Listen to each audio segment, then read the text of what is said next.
Aha! It's the award-winning podcast show. I'm going to be live from my basement, and I got my cup. I got my OPN cup here with me, my coffee cup. So hoping you guys all are all up to that as well. Did you guys bring yours, Brian? You got yours? You got your mug? You got your mug shot? Yeah. I don't know if Jonathan got his. You didn't bring your coffee. There it is. Way to go. There's mine. All right, we got a great show tonight. We've got a couple guests here that were J6 Capitol.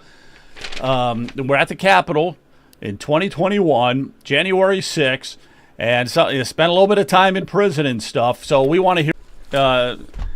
They've just now come up and said that his birth certificate is phony. All right, Barack Obama's birth certificate is phony, and I was watching like a news event, on social media, and it's just they were taking bits and pieces from another birth certificate, and they were taking dates and information, and they were moving it over to his, and it's lining up perfectly.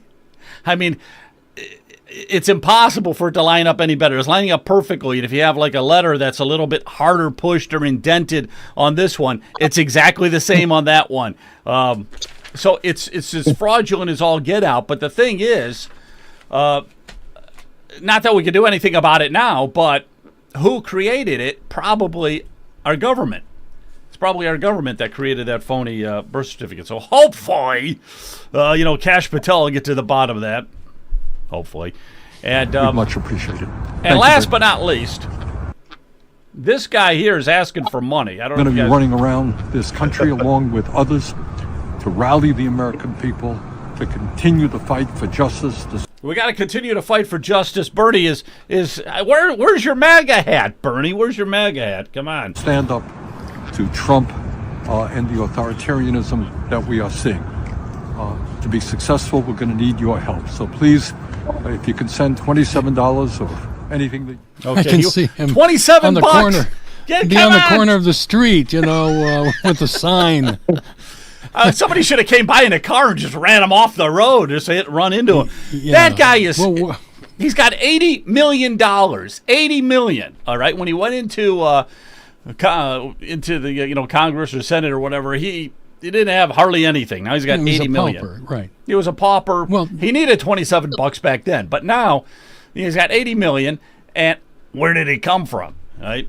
Well, USAID. They cut the USAID, and now he's panhandling on the street. No. I hadn't thought of that. Yeah, they cut the USAID, and the guy has no money. That's not good. All right, we got to bring in some of our guests here. We've got two of them here tonight. There is one, Jay Kenyon from Harrison, Jay. Virginia. Way to go, man! You're one of our heroes. Okay, a patriotic hero.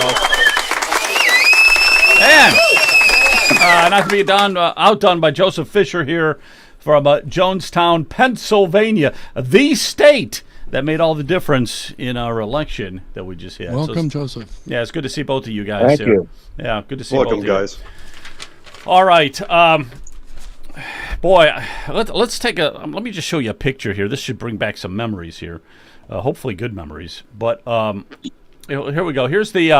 Here's everybody out there. I'm out there somewhere. Brian's out there somewhere. I don't know who else was out there. I don't know if Leonard was out there or Jonathan. But this just I want to give a little perspective to everything here.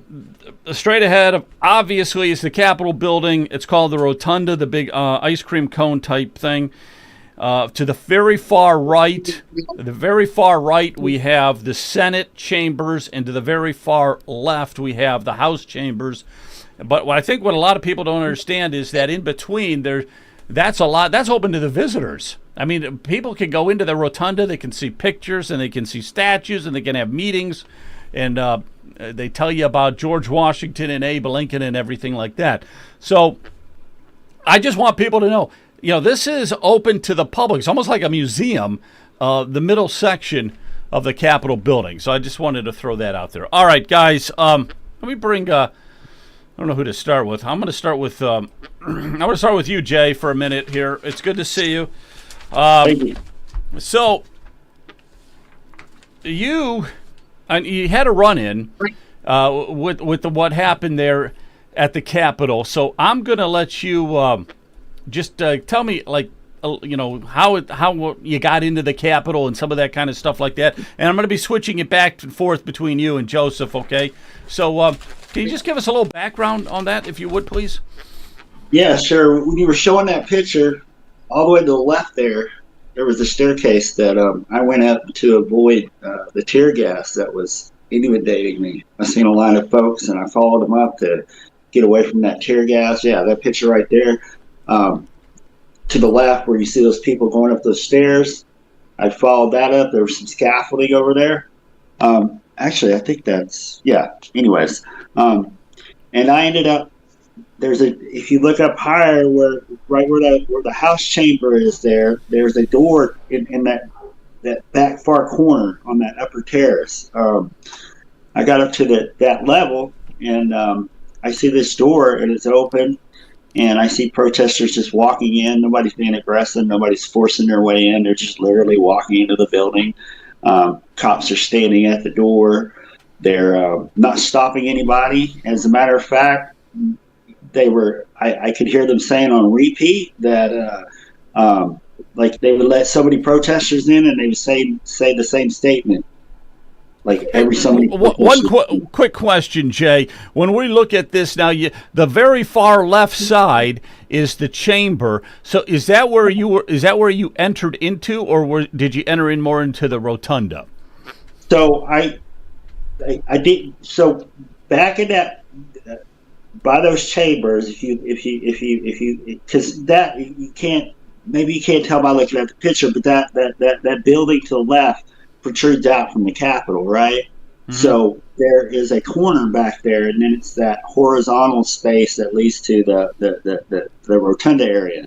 In that back corner, there was a door. I didn't go through that door, but what's important to note about that door is when I walked up to it, I could hear the police officers telling people that we don't agree with your politics, but you have a right to protest.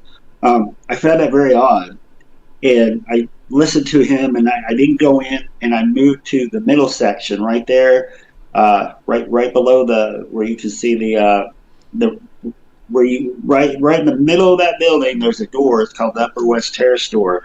I get to that door, and I'll be darned if I didn't hear the same verbiage that I heard at the door that's separated by, what is that, a couple hundred yards there? And the officers in this door were letting people in, allowing people to walk in, and they were saying, we don't agree with your politics, but you have a right to protest, as people are walking into the building. So that's how I entered, was right there at the Upper West Terrace doors. Hey, a quick question. So you're walking into the building. I just want to preface this. So was the door open? I mean, the door was open. They were letting people in, right? There was no stopping anybody. There was no, and that's the thing. If you back up, you look at like all the riots that happened across the summer of 2020. If you watch the news for any one of those riots, there would have been a point where the commentators were just waiting for the moment for police to declare that this had become an unlawful assembly, and you're now you could be subject to arrest if you remain here, and these are the riot measures that are going to be employed against you if you stay. There was never at one time while I was there was that announcement ever made. So nobody knew that, and they just started launching their riot measures at us for seemingly no reason. Yeah, wait 1 second. I want to just preface that because that's a really good point.